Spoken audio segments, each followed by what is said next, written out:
Serafín Álvarez en este libro, fundamentalmente él lo que cuenta es,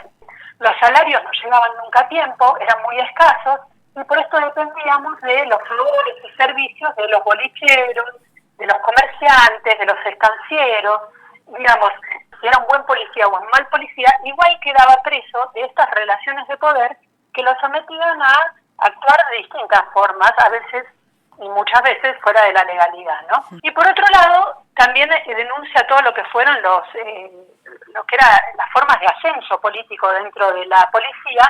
que tenía muy poco que ver con cómo se desempeñaban profesionalmente y más bien tenía que ver con justamente aliarse con un buen bolichero o con un político de carrera y de esta forma ir creciendo en el escalafón policial.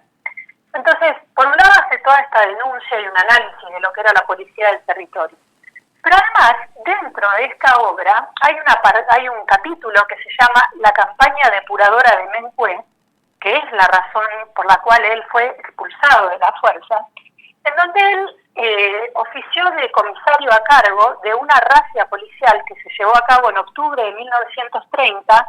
en la zona de Comayo hacia el norte, hasta Mencue, donde la policía, que habían reunido una policía que se hacía llamar la fronteriza, y que la gente llamaba la fronteriza porque tenían la experiencia social de lo que habían sido las fronterizas previas, que eran policías que básicamente, como ellos mismos decían, tenían carta blanca para hacer lo que quisieran, eran policías extremadamente violentas, y que lo que hacían era correr pobladores,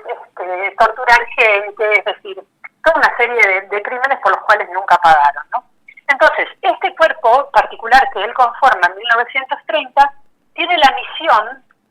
de seguir una lista confeccionada por comerciantes y bolicheros de la zona, que recuerden que estamos en 1930, que es un momento de una crisis económica muy profunda, que decían que podían llegar a ser, todo en potencial, ¿no? Podían llegar a ser víctimas de robos por parte de sus vecinos, que eran todas familias mapuche, básicamente. Y entonces, esta policía lo que hacía es llegar a la zona de Comayo, reciben caballadas por parte de la Compañía de Tierras del Sur, de su estancia Pilcañeu, son alojados en la medida que van avanzando en los distintos boliches de la zona para seguir una lista confeccionada por los comerciantes en donde iban a las casas y básicamente torturaban a las familias, les sacaban sus animales acusados de que eran ladrones, ¿no? Todo nada probado y todo en potencial. Y esta policía, que aparte fue una razzia que duró un mes, o sea, aterrorizando a la gente de la zona, violaban mujeres, apaleaban varones, nos utilizaban a los hombres para hacer trabajos forzados, como por ejemplo picar las piedras para abrir caminos, con el criterio de que el trabajo era aleccionador, ¿no? Juan Serafín Álvarez en este libro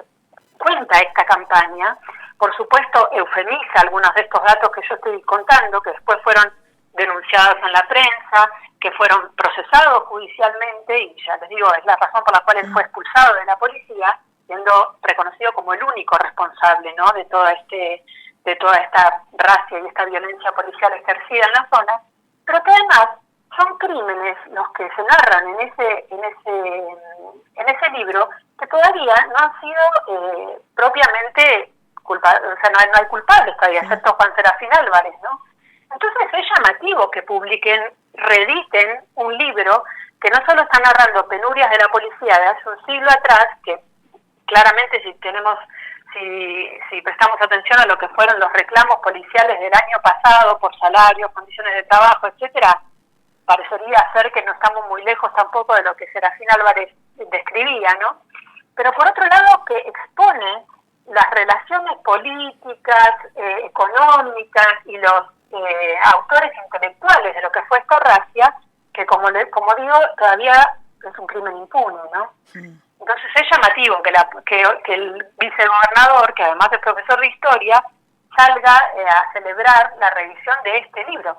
Es muy raro, ya que la Escuela de Cadetes de Policía lleve el nombre, o sea, que en todos estos años no se haya cuestionado el nombre que lleva siendo que es el nombre de un criminal, ¿no? Que por otra parte confeso, porque él mismo reconoce cómo fue todo este proceso. Él incluso hace una descripción muy detallada de cómo eran las viviendas, donde vivía la gente, qué tipo de actividades tenía, y cómo la policía tuvo que encontrar diversas formas de buscar a esta gente, porque básicamente cuando empieza la razzia lo que hace la gente es esconderse, esconder a sus hijos y no recibir a la policía, entonces actuaban de noche, por ejemplo, y se llevaban a todos los varones, ¿no?, de las familias, jóvenes, ancianos, lo que fueran, los reunían dentro de lo que eran los boliches, y durante las noches lo que hacían eran hacer juegos, comillas, ¿no?, diversiones de torturas contra las personas que tenían presas, en donde estaban presentes los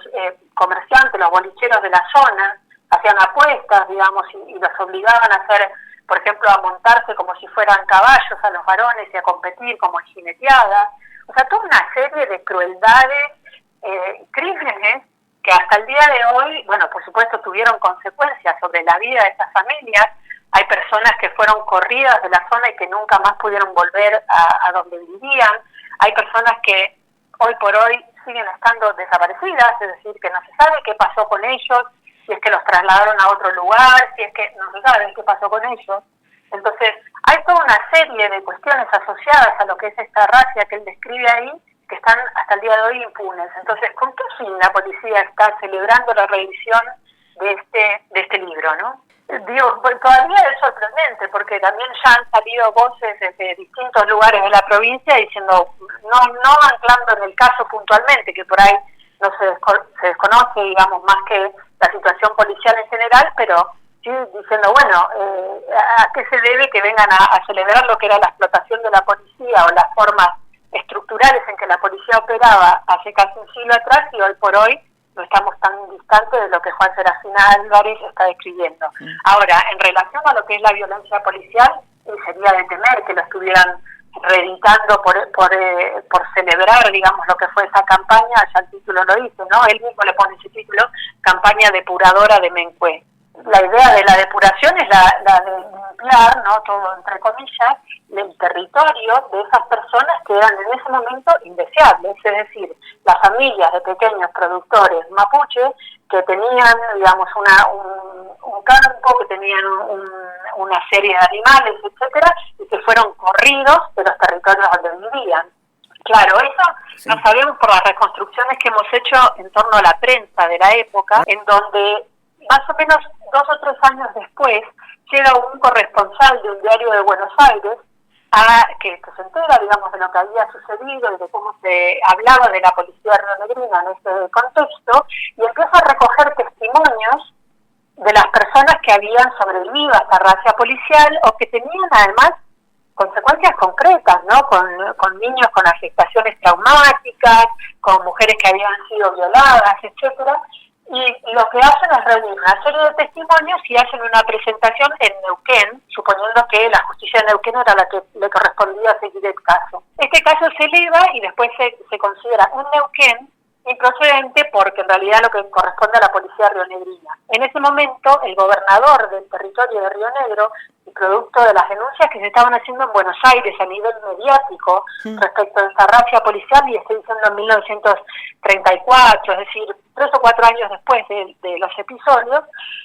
inicia una investigación de oficio que termina con la expulsión de Juan Serafín Álvarez, pero de ninguna manera hay ningún tipo de reparación hacia las personas, las familias, ni tampoco ninguna condena hacia los autores intelectuales, ni tampoco una investigación profunda vinculada a los comerciantes que se apropian territorios, tierras, en ese contexto. Entonces, esta es el circuito que sigue tanto la denuncia periodística como la judicial, y que por supuesto perdura en la memoria social de las personas que siguen, muchos de ellos viviendo en esa zona. Familias, ¿no?, las familias de las víctimas directas. Era también una oportunidad para poner sobre la mesa estos crímenes que, digamos, no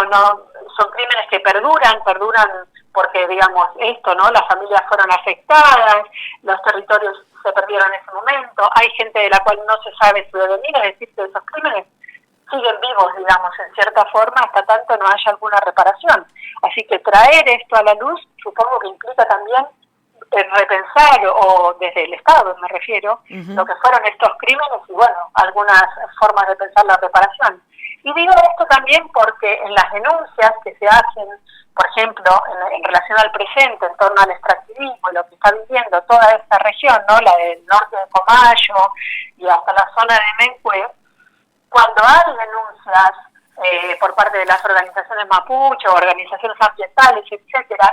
en las reuniones que hay se recuerda este proceso, es decir, que la memoria de ese recuerdo sigue vivo, y ya digo, también las familias, ya sean de los comerciantes o de las víctimas directas, siguen viviendo en la zona. Entonces se está trayendo a la luz algo que tiene un efecto social hasta nuestro presente, ¿no?